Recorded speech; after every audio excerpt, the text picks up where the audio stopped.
Hello' student, আন এখন question পেপাৰৰ সৈতে এটা নতুন ভিডিঅ'ৰ জৰিয়তে তোমালোক সকলোকে মোৰ চেনেললৈ ৱেলকাম জনাইছোঁ। আৰু আজিৰ এই ভিডিঅ'টোত ক্লাছ 9ৰ ষ্টুডেণ্টসকলৰ বাবে এনুৱেল এক্সাম 2025ৰ জেনেৰেল ছায়েন্সৰ এখন কুৱেশ্যন পেপাৰ আগবঢ়াইছোঁ। যিহেতু তোমালোকৰ মাৰ্চ মাহতে প্ৰায়বিলাক ডিষ্ট্ৰিক্টতে এনুৱেল এক্সাম আৰম্ভ হ'ব, তো আশা কৰোঁ ভিডিঅ'টো তোমালোকৰ বাবে নিশ্চয় হেল্পফুল হ'ব। চ' সম্পূৰ্ণ ভিডিঅ'টো চাবা স্কিপ নকৰাকৈ। মই ইয়াৰ পূৰ্বেও আটাইকেইটা ছাবজেক্টৰে এনুৱেল এক্সাম 2025ৰ কুৱেশ্যন পেপাৰ আগবঢ়াইছোঁ মোৰ চেনেলৰ থ্ৰুৱেদি। যদি তোমালোকে চোৱা নাই, ডেছক্ৰিপশ্যনত লিংক দিয়া আছে, তাত ক্লিক কৰি ভিডিঅ'বোৰ চাব পাৰিবা। তো আহাচোন তেতিয়াহ'লে আমি কুৱেশ্যন পেপাৰখন ডিছকাছ কৰোঁ। কুৱেশ্যন পেপাৰখন যিহেতু চিৰাং ডিষ্ট্ৰিক্টৰ, ইয়াত ইংলিছ, বড়ো আৰু আছামিজ তিনিটা ভাষা ব্যৱহাৰ কৰিছে। আমি এই ভিডিঅ'টোত অসমীয়া ভাষাটোকে বেছিকৈ ব্যৱহাৰ কৰিম আৰু লগতে ইংলিছো থাকিব। তো তোমালোকে দেখি পাইছা কুৱেশ্যন পেপাৰখনত ছেকশ্যন এ অৰ্থাৎ ক খণ্ডত 1 নম্বৰত মুঠ 40টা MCQ দিছে। তো 1ৰ 1টোত দিছে পদাৰ্থৰ কোনটো অৱস্থাত পদাৰ্থৰ কণাবোৰৰ মাজত আকৰ্ষণ বল বেছি। অপশ্যনখিনি পঢ়ি নাথাকোঁ, ভিডিঅ'টো যথেষ্ট দীঘলীয়া হৈ যায়। আমি জানো যে গোটা অৱস্থাত পদাৰ্থৰ কণাবোৰৰ মাজত আকৰ্ষণ আটাইতকৈ বেছি আৰু গেছীয় অৱস্থাত আটাইতকৈ কম। গতিকে শুদ্ধ অপশ্যনটো হ'ব অপশ্যন এ, গোটা অৰ্থাৎ ছলিড। নেক্সট 2 নম্বৰটোত দিছে the process through which the gas turn to solid is called, অৰ্থাৎ গেছৰ পৰা গোটা হোৱা প্ৰক্ৰিয়াটো কোৱা হয়। ইয়াত আমাক যি 4টা অপশ্যন দি দিছে, শুদ্ধ অপশ্যনটো হ'ব অপশ্যন ডি, ঊৰ্ধ্বপাতল। নেক্সট 3 নম্বৰত দিছে তলৰ কোনটো দ্ৰৱ এটা সংপৃক্ত দ্ৰৱৰ উদাহৰণ। তোমালোকে হয়তো জানা যে এটা নিৰ্দিষ্ট উষ্ণতাত এটা দ্ৰৱত দ্ৰৱীভূত কৰিব পৰা সৰ্বোচ্চ পৰিমাণৰ দ্ৰাব্য দ্ৰৱীভূত হৈ থাকিলে তাক সংপৃক্ত দ্ৰৱ বুলি কোৱা হয়। তো ইয়াত আমাক যি 4টা অপশ্যন দি দিছে, তাৰ ভিতৰত সংপৃক্ত দ্ৰৱৰ উদাহৰণটো হ'ব option D, spirit. Question number 4টোত দিছে তলৰ কোনটো বিক্ৰিয়াই টিণ্ডেল প্ৰভাৱ দেখুৱায়। আমি পাইছিলোঁ যে কলেডীয় কণিকাবোৰে পোহৰৰ ৰশ্মি বিচ্ছুৰিত কৰিব পাৰে। পোহৰ ৰশ্মি এনেধৰণৰ হোৱা বিচ্ছুৰণক টিণ্ডেল ক্ৰিয়া বুলি কোৱা হয়। তো ইয়াত দিয়া অপশ্যনসমূহৰ ভিতৰত টিণ্ডেল প্ৰভাৱ দেখুৱাব অপশ্যন ডি, গাখীৰ বা মিল্ক। নেক্সট কুৱেশ্যন নম্বৰ 5ত দিছে what is the atomic radius of hydrogen, অৰ্থাৎ হাইড্ৰজেন পৰমাণুৰ ব্যাসাৰ্ধ পায়। ইয়াত তোমালোকে দেখা পাইছা হাইড্ৰজেন পৰমাণুৰ ব্যাসাৰ্ধ 10⁻⁻10 মিটাৰ। তোমালোকে টেবুলখন ভালকৈ চাবা, ইয়াৰ পৰা হয়তো পানীৰ অণু বা হিমোগ্ল'বিনৰ অণু আহিব পাৰে পৰীক্ষাত। তো এইখন ভালকৈ প্ৰেক্টিছ কৰিবা। গতিকে ইয়াত দিয়া অপশ্যনসমূহৰ ভিতৰত শুদ্ধ অপশ্যনটো হ'ব option A, 10⁻⁻10 m। Next question number 6ত দিছে তলৰ কোনটো মৌল ডাইএটমিক। ইয়াত ডাইএটমিক মানে হৈছে ডি পৰমাণু অণু, অৰ্থাৎ ডি পাৰমাণৱিক অণুৰ কথা কোৱা হৈছে। তো ইয়াত দিয়া অপশ্যনসমূহৰ ভিতৰত শুদ্ধ অপশ্যনটো হ'ব অপশ্যন ডি, অক্সিজেন। অক্সিজেন হৈছে ডাইএটমিক অৰ্থাৎ ডি পাৰমাণৱিক অণু। ডিয়াৰ ষ্টুডেণ্ট, তোমালোকক জনাবলৈ পাই সুখী হৈছোঁ যে মোৰ 2টা হোৱাটছআপ গ্ৰুপ আছে আৰু এই গ্ৰুপসমূহত এড হ'বৰ বাবে তোমালোকে মই ডেছক্ৰিপশ্যনত লিংক দি দিম, তাত তোমালোকে গ্ৰুপ জইন ৰিকুৱেষ্ট পঠাব পাৰিবা। আৰু এই গ্ৰুপসমূহ ক্ৰিয়েট কৰাৰ অৰ্থ হ'ল যাতে অসমৰ ইমূৰৰ পৰা সিমূৰৰ সকলো ষ্টুডেণ্টে তেওঁলোকৰ শিক্ষাৰ লগত জড়িত বিষয়সমূহ আলোচনা কৰিব পাৰে, সকলো যাতে মিলিজুলি আগবাঢ়িব পাৰে। তো সেইকাৰণে এই মঞ্চখন ক্ৰিয়েট কৰা হৈছে। যদি তোমালোক ইচ্ছুক তেতিয়াহ'লে ডেছক্ৰিপশ্যনত গ্ৰুপ ৰিকুৱেষ্টৰ কাৰণে লিংক দিয়া আছে, তাত তোমালোকে ক্লিক কৰি বইজ ভাগে, গাৰ্লছ ভাগে গ্ৰুপত এড হ'ব পাৰিবা। এতিয়া পুনৰ আমি কুৱেশ্যন পেপাৰৰ মাজলৈ উভতি যাওঁ। কুৱেশ্যন নম্বৰ 7ত দিছে ৰাদাৰফৰ্ডৰ আলফা কণা বিচ্ছুৰণ পৰীক্ষা আৱিষ্কাৰ কৰিছিল। ইয়াত দিয়া অপশ্যনসমূহৰ ভিতৰত শুদ্ধ অপশ্যনটো হ'ব অপশ্যন বি, ইলেক্ট্ৰন। তেখেতে পৰমাণুত ইলেক্ট্ৰনবোৰ কেনেদৰে সজ্জিত হৈ থাকে জানিবলৈ এটা পৰীক্ষা ৰূপায়ণ কৰিছিল। নেক্সট কুৱেশ্যন নম্বৰ 8, মৌল এটাৰ সমস্থানিকবোৰ। তো এই প্ৰশ্নটোৰ উত্তৰ হিচাপে আমাক যি বিকল্প 4টা উত্তৰ দি দিছে, তাৰ ভিতৰত শুদ্ধ অপশ্যনটো হ'ব অপশ্যন চি, ভিন্ন সংখ্যক নিউট্ৰন। নেক্সট কুৱেশ্যন নম্বৰ 9ত দিছে ত্বৰণৰ একক হৈছে। আমি জানো যে ত্বৰণ হৈছে বস্তু এটাৰ প্ৰতি একক সময়ত পৰিৱৰ্তন হোৱা বেগৰ জোখ আৰু ইয়াৰ SI একক হৈছে মিটাৰ পাৰ ছেকেণ্ড স্কোৱাৰ। তো ইয়াত দিয়া অপশ্যনসমূহৰ ভিতৰত শুদ্ধ অপশ্যনটো হ'ব option C, metre per second square. Question number 10ত আমাক এটা গ্ৰাফ দিছে আৰু কুৱেশ্যনটো দিছে হোৱাট কেন উই চে about the mention from this graph, অৰ্থাৎ ওপৰৰ লেখটোৰ পৰা বস্তুটোৰ গতিৰ বিষয়ে কি ক'ব পাৰোঁ। আমি যদি ইয়াত বস্তুটোৰ গতি দেখা পাওঁ পৰিৱৰ্তন হৈ আছে, গতিকে ইয়াত শুদ্ধ অপশ্যনটো হ'ব অপশ্যন বি, বিষম গতি। নেক্সট কুৱেশ্যন নম্বৰ 11ত দিছে m ভৰৰ বস্তু এটা v বেগেৰে গতি কৰিলে তাৰ ভৰবেগ হ'ব। আমি জানো যে ভৰবেগ হৈছে বস্তু এটাৰ ভৰ আৰু বেগৰ পূৰণফল, গতিকে শুদ্ধ অপশ্যনটো হ'ব option D, mv। Next question number 12ত দিছে বন্দুকেৰে গুলি এটা ফুটাওঁতে গুলিটো সন্মুখৰ ফালে যোৱাৰ বিপৰীতে বন্দুকটো পিছফালে যোৱাৰ কাৰণটো হ'ল। তো ইয়াত দিয়া অপশ্যনসমূহৰ ভিতৰত শুদ্ধ অপশ্যনটো হ'ব অপশ্যন ডি, থাৰ্ড ল' অফ মোশ্যন, তৃতীয় গতিসূত্ৰৰ বাবে। নেক্সট কুৱেশ্যন নম্বৰ 13, মহাকৰ্ষণৰ বিশ্বজনীন ধ্ৰুৱকৰ জিৰ মান হৈছে। ইয়াত দিয়া অপশ্যনৰ ভিতৰত শুদ্ধ অপশ্যনটো হ'ব option D 6.7 × 10⁻11 n kg square per metre square.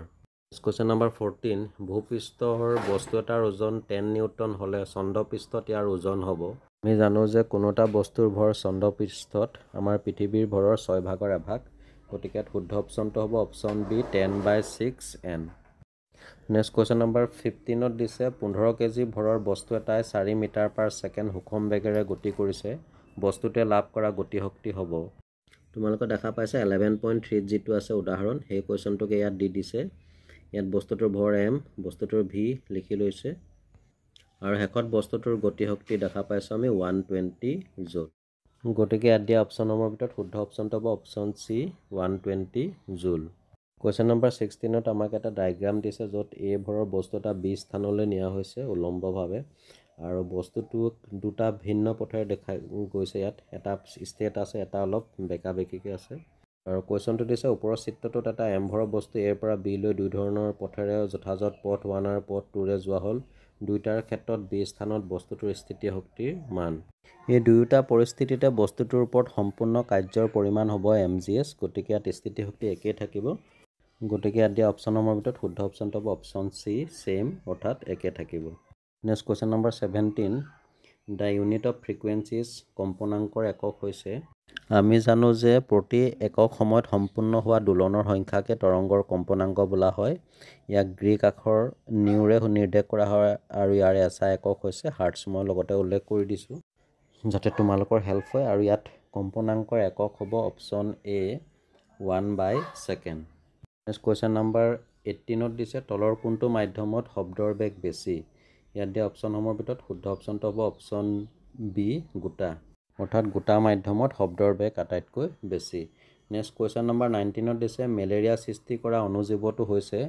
ইয়াত দিয়া অপশ্যনসমূহৰ ভিতৰত শুদ্ধ অপশ্যনটো হ'ব অপশ্যন চি প্লাজমডিয়াম। এইখিনিতে তোমালোকে অন্যান্য ৰোগ সৃষ্টি কৰা অণুজীৱসমূহৰ নামো চাই যাব, পৰীক্ষাত তাৰ পৰা যিকোনো এটা আহি যাব পাৰে। নেক্সট কুৱেশ্যন নম্বৰ 20 দিছে টোপনি অহা বেমাৰ সৃষ্টি কৰা আৰ্দ্ৰ প্ৰাণীটো হৈছে। ইয়াত দিয়া অপশ্যনসমূহৰ ভিতৰত শুদ্ধ অপশ্যনটো হ'ব অপশ্যন চি ট্ৰাইপেনচমা। কুৱেশ্যন নম্বৰ 21 ওজন স্তৰ ক্ষয় কৰা যৌগটো হ'ল। এইটো একেবাৰে চিম্পুল, ইয়াত শুদ্ধ অপশ্যনটো হ'ব অপশ্যন চি CFC। CFCৰ সম্পূৰ্ণ অৰ্থাৎ ফুল মিনিংটো হৈছে ক্ল'ৰফ্ল'ৰ'কাৰ্বন। নেক্সট কুৱেশ্যন নম্বৰ 22 বায়ু প্ৰদূষণৰ এবিধ নিৰ্দেশক হৈছে। তো ইয়াত আমাক যি 4টা অপশ্যন দি দিছে তাৰ ভিতৰত শুদ্ধ অপশ্যনটো হ'ব অপশ্যন ডি লাইকেন। নেক্সট কুৱেশ্যনটো দিছে 23 তলৰ কোনটো এটা কৃত্ৰিম সাৰ। এইটো একেবাৰে চিম্পুল, ইয়াত শুদ্ধ অপশ্যনটো হ'ব option D urea. Next question number 24ত দিছে তলৰ কোনটো এটা খাদ্য সংৰক্ষণ পদ্ধতি নহয়। তো ইয়াৰ যি 4টা অপশ্যন দিছে তাৰ ভিতৰত খাদ্য সংৰক্ষণৰ পদ্ধতিটো নহয় অপশ্যন ডি বাচনৰে ঢাকি ৰাখি। কুৱেশ্যন নম্বৰ 25 তলৰ কোনটো এটা প্ৰকোষ কেন্দ্ৰীয় কোষ। সাধাৰণতে যিবিলাক জীৱৰ কোষৰ কোষ কেন্দ্ৰৰ কেন্দ্ৰাৱৰণ নাথাকে তেনেবিলাক জীৱক প্ৰকোষ কেন্দ্ৰীয় জীৱ বুলি কোৱা হয়। তো ইয়াত আমাক প্ৰকোষ কেন্দ্ৰীয় কোষটো হ'ব option D cyan bacteria. Next question number 26 জীৱৰ প্ৰ'টিন সংশ্লেষণত কোনটো কোষ অংগাণু জড়িত হৈ থাকে। ইয়াত শুদ্ধ অপশ্যনটো হ'ব option B ribosome. Question number 27 যিবিলাক উদ্ভিদ কোষত বায়ু সোমাই থাকে তেনে কোষবিলাকক কোৱা হয়। ইয়াত আমাক যি 4টা অপশ্যন দি দিছে তাৰ ভিতৰত শুদ্ধ অপশ্যনটো হ'ব অপশ্যন ডি এৰেনকাইমা। কুৱেশ্যন নম্বৰ 28 কোনবিধ ৰক্তকণাই আমাৰ দেহত প্ৰৱেশ কৰা অণুজীৱৰ লগত যুদ্ধ কৰে। ইয়াত শুদ্ধ অপশ্যনটো হ'ব অপশ্যন বি WBC শ্বেতৰক্তকণিকা অৰ্থাৎ white blood cell. Question number 29 কোনবিধ উদ্ভিদক উভচৰ উদ্ভিদ বুলি কোৱা হয়। ইয়াত শুদ্ধ অপশ্যনটো হ'ব অপশ্যন বি মছজাতীয় উদ্ভিদ। কুৱেশ্যন নম্বৰ 30 তলৰ কোনটো এটা সন্ধিপদী প্ৰাণী। তো ইয়াত আমাক যি 4টা প্ৰাণী দি দিছে তাৰ ভিতৰত সন্ধিপদী প্ৰাণীটো হ'ব অপশ্যন ডি প্ৰন অৰ্থাৎ মিছা মাছ। নেক্সট কুৱেশ্যন নম্বৰ 31 তলৰ কোনটো যৌগক শুকান বৰফ বুলি কোৱা হয়। ইয়াত শুদ্ধ অপশ্যনটো হ'ব অপশ্যন এ গোটা কাৰ্বন ডাই অক্সাইড। গোটা কাৰ্বন ডাই অক্সাইডক শুকান বৰফ বুলি কোৱা হয়। নেক্সট কুৱেশ্যন নম্বৰ 32 সাগৰৰ পানীৰ পৰা নিমখ আহৰণ কৰা পদ্ধতিটো হৈছে। ইয়াত শুদ্ধ অপশ্যনটো হ'ব অপশ্যন চি বাষ্পীভৱন, যাক ইংৰাজীত ইভাপৰেশ্যন বুলি কোৱা হয়। নেক্সট কুৱেশ্যন নম্বৰ 33 জীৱৰ বংশগতি চৰিত্ৰ কোনে বহন কৰে। ইয়াত শুদ্ধ অপশ্যনটো হ'ব option D chromosome. Next question number 34 তলৰ কোনটো এটা সংযোজক কলা। ইয়াত দিয়া অপশ্যনসমূহৰ ভিতৰত সংযোগ কলাপিঠ হ'ব অপশ্যন চি উপাস্থি। নেক্সট কুৱেশ্যন নম্বৰ 35, মাছে কোনটো অংগৰে অক্সিজেন আহৰণ কৰে? তো ইয়াত শুদ্ধ অপশ্যনটো হ'ব অপশ্যন চি গিল্ছ বা ফুল। ফুলৰ সহায়ত মাছে অক্সিজেন আহৰণ কৰে। নেক্সট কুৱেশ্যন নম্বৰ 36, তলৰ কোনটো উদ্ভিদক আমি দেহটোক কাণ্ড, পাত আৰু শিপাত ভাগ কৰিব নোৱাৰোঁ? ইয়াত শুদ্ধ অপশ্যনটো হ'ব অপশ্যন ডি সমাংগদেহী উদ্ভিদ। কুৱেশ্যন নম্বৰ 37ত দিছে the unit of velocity is, অৰ্থাৎ বেগৰ একক হৈছে। ইয়াত শুদ্ধ অপশ্যনটো হ'ব option B metre per second. Next question number 38ত দিছে তলৰ কোনটো এটা ভেক্টৰ ৰাশি? ইয়াত দিয়া অপশ্যনসমূহৰ ভিতৰত ভেক্টৰ ৰাশিটো হ'ব অপশ্যন ডি ভৰবেগ বা মোমেণ্টাম। নেক্সট কুৱেশ্যন নম্বৰ 39ত দিছে তলৰ কোনটো প্ৰাণী উভচৰ? ইয়াত উভচৰ প্ৰাণীবিধ হ'ব অপশ্যন বি ফ্ৰগ বা ভেকুলী। কুৱেশ্যন নম্বৰ 40 লাষ্ট MCQ, তলৰ কোনটো ৰাশি পৃথিৱীৰ সকলো স্থানতে একে থাকে? ইয়াত দিয়া অপশ্যনসমূহৰ ভিতৰত শুদ্ধ অপশ্যনটো হ'ব অপশ্যন বি মাছ বা ভৰ। কোনো এটা বস্তুত থকা পদাৰ্থৰ পৰিমাণকে ভৰ বুলি কোৱা হয় আৰু এই ভৰ পৃথিৱীৰ সকলো স্থানতে একে থাকে। নেক্সট ছেকশ্যন বি অৰ্থাৎ খ খণ্ডত আমাক 5টা ফিল ইন দ্য ব্লেংকছ অৰ্থাৎ খালী ঠাই পূৰণ কৰিবলৈ দিছে। প্ৰথমটো দিছে বস্তু এটাৰ ওজন তাৰ ভৰ আৰু ডেছ পূৰণফলৰ সমান। ইয়াত খালী জেগাত পঢ়িব মাধ্যাকৰ্ষণিক ত্বৰণ, অৰ্থাৎ সম্পূৰ্ণ বাক্যটো হ'ব বস্তু এটাৰ ওজন তাৰ ভৰ আৰু মাধ্যাকৰ্ষণিক ত্বৰণৰ পূৰণফলৰ সমান। নেক্সট 2 নম্বৰটো দিছে বস্তু এটাৰ ভৰবেগ হৈছে ডেছ আৰু পূৰণফল। তো আমি জানো যে খালী জেগাত বহিব ভৰ আৰু বেগ, অৰ্থাৎ বস্তু এটাৰ ভৰবেগ হৈছে ভৰ আৰু বেগৰ পূৰণফল। নেক্সট কুৱেশ্যন নম্বৰ 3 নম্বৰটো দিছে সময় সাপেক্ষে বেগ কমি গ'লে তাক ডেছ বোলে। ইয়াত খালী জেগাত বহিব বিষম ত্বৰণ বোলে। নেক্সট কুৱেশ্যন নম্বৰ 4, 1 কিলোৱাট সমান ডেছ জুল। ইয়াত খালী জেগাত বহিব 1000, অৰ্থাৎ সম্পূৰ্ণ বাক্যটো হ'ব 1 কিলোৱাট সমান 1000 জুল। নেক্সট খালী ঠাই পূৰণ কৰা অন্তিমটো প্ৰশ্ন দিছে 50 কিলোগ্ৰাম ভৰৰ বস্তু এটা 10 মিটাৰ ওপৰত তুলিলে ইয়াৰ স্থিতিশক্তি হ'ব। ইয়াত বস্তুটোৰ ভৰ 50 কিলোগ্ৰাম দি দিছে আৰু জিৰ মানটো ফিক্স থাকে আৰু লগতে উচ্চতাটো দিছে 10 মিটাৰ। তো শেষত আমি পালোঁ 4900 জুল। গতিকে ইয়াত খালী জেগাত বহিব 4900J লিখিলে হ'ব। নেক্সট কুৱেশ্যন নম্বৰ 3ত আমাক চমু উত্তৰ দিবলৈ দিছে। 3ৰ 1টোত দিছে সুষম বৃত্তীয় গতি বুলিলে কি বুজা? ইয়াৰ এনচাৰটো আমি লিখিব পাৰোঁ বস্তুৱে বৃত্তাকাৰ পথেৰে সুষম দ্ৰুতিৰে গতি কৰিলে তাৰ গতিকে সুষম বৃত্তীয় গতি বুলি কোৱা হয়। আৰু ইয়াত যিহেতু 2 মাৰ্ক আছে গতিকে তোমালোকে সুষম বৃত্তীয় গতিৰ এটা ছবি এটা আঁকি দিব পাৰা। কিতাপতে আছে পেজ নম্বৰ 110ত। নেক্সট 2 নম্বৰটো দিছে বাছৰ মূধচত ৰখা বস্তুবোৰ ৰছীৰে বান্ধি ৰাখিবলৈ কোৱা হয় কিয়? এইটো নিউটনৰ প্ৰথম গতিসূত্ৰ অনুসৰি, এইখিনি তোমালোকে নিজে সজাই লিখিবা। 3 নম্বৰটোত দিছে বস্তু এটাৰ ভৰ আৰু ওজন একে হ'ব পাৰেনে? যদি পাৰে কিয় পাৰে আৰু যদি নোৱাৰে কিয় নোৱাৰে? ইয়াৰ উত্তৰটো লিখিব পাৰোঁ বস্তু এটাৰ ভৰ আৰু ওজন একে হ'ব নোৱাৰে কাৰণ বস্তু এটাৰ ভৰ সকলোতে একে। বস্তুৰ ভৰ হৈছে ধ্ৰুৱক আৰু স্থানভেদে ইয়াৰ পৰিৱৰ্তন নহয়। আনহাতে বস্তুৰ ওপৰত পৃথিৱীৰ আকৰ্ষণী বলেই হ'ল বস্তুৰ ওজন। বস্তুৰ ওজন সদায় অৱস্থানৰ ওপৰত নিৰ্ভৰশীল। নেক্সট কুৱেশ্যন নম্বৰ 4ত দিছে বাষ্পীভৱনৰ লীন তাপ বুলিলে কি বুজা?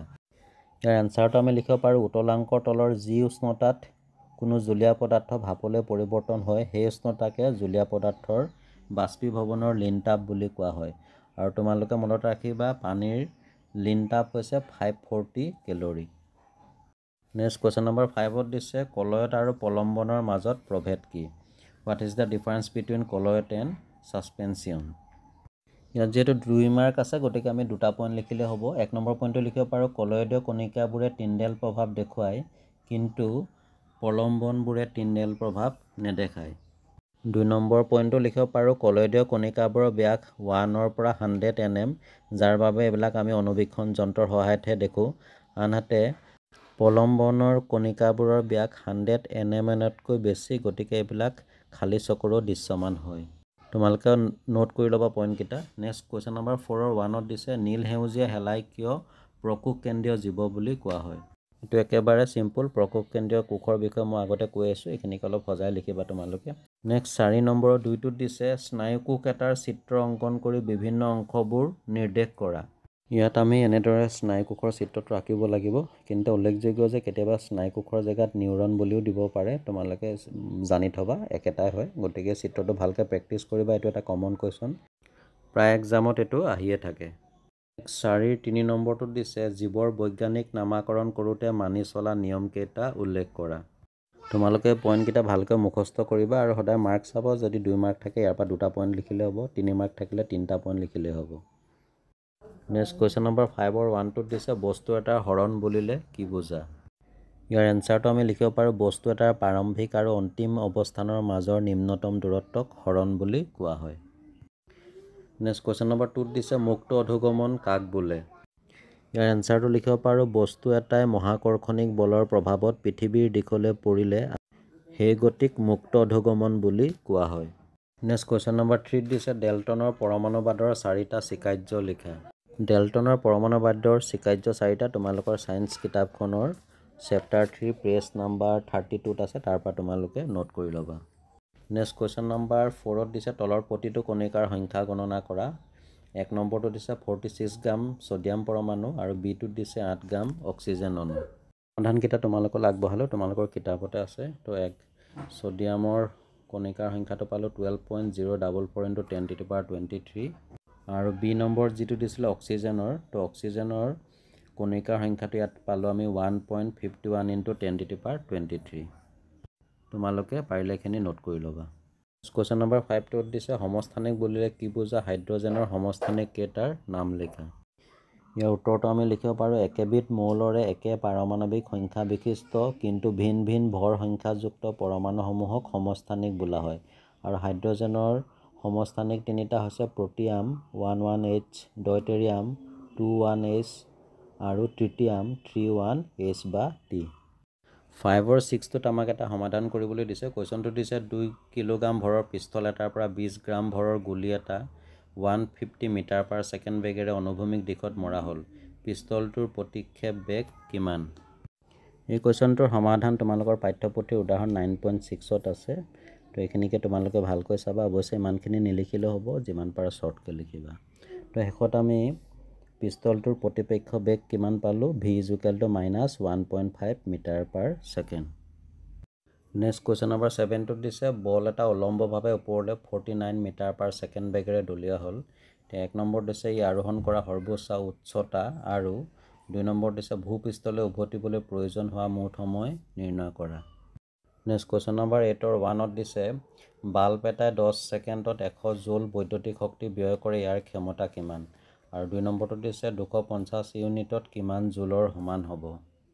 ইয়াক আমি এনেধৰণে সমাধান কৰিব লাগিব। ইয়াত বাল্বটোৰ ক্ষমতাটো পালোঁ 10 ৱাট আৰু 250 ইউনিটৰ মানটো পালোঁ 9ৰ পিছফালে 8টা শূন্য অৰ্থাৎ 9 × 10⁸ জুল বুলি লিখিব পাৰোঁ এইটো।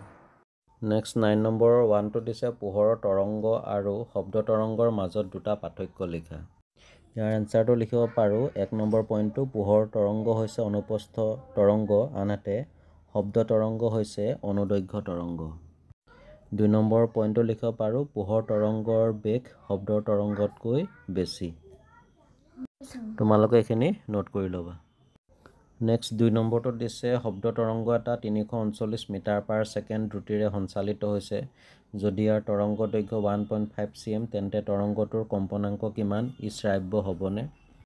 ইয়াৰ সমাধানটো তোমালোকক আগবঢ়ালোঁ। ইয়াত তৰংগটোৰ কম্পনাংক পালোঁ 22,600 হাৰ্টজ আৰু যিহেতু সাধাৰণ ব্যক্তিৰ শ্ৰৱণৰ পৰিসৰ 20 হাৰ্টজ to 20 হাৰ্টজ কম্পনাংকৰ ভিতৰত, গতিকে ই শ্ৰাব্য নহ'ব।